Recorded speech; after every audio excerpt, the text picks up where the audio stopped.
ভুবন পাহাড়, যা মহাদেব ভক্তদের জন্য এক পবিত্র তীর্থস্থান। মহাশিবরাত্রির রাতে যেন আরো জ্যোতির্ময় হয়ে ওঠে। হাজার হাজার ভক্তের পদচারণায় মুখরিত হয় এই পাহাড়। বিশেষত যারা কৃষ্ণপুর হয়ে ভুবন বাবার মন্দিরে যেতে চান, তাদের ভুবন পাহাড়ের হনুমান মন্দির হয়ে যেতেই হয়। এই মন্দির শুধু এক উপাসনা স্থল নয়, এটি এক আধ্যাত্মিকতার যাত্রার গুরুত্বপূর্ণ অংশ।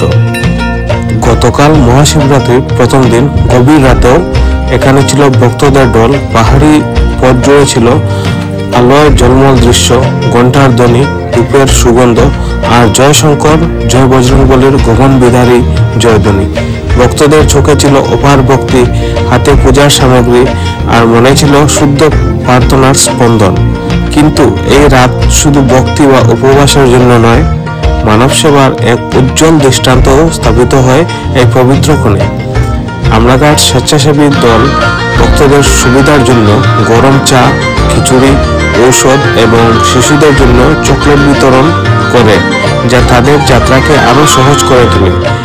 এই সেবামূলক কাজ শুধু এক দায়িত্ব নয়, এটি এক পরম ধর্ম যা ভক্তদের আরাধনার সঙ্গে এক নতুন মাত্রা যোগ করে। গতকাল রাতের কিছু অনন্য মুহূর্ত আমি মোবাইলের ক্যামেরায় বন্দী করেছি, যা আজ আপনাদের সঙ্গে শেয়ার করছি।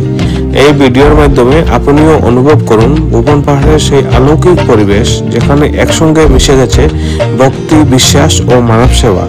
জয় বজরংবলী, জয় মহাদেব। এই পবিত্র মুহূর্তগুলো কেমন লাগলো আপনারা শেয়ার করে সবাইকে দেখান। জয় ভুবন বাবা, জয় মহাদেব বাবা।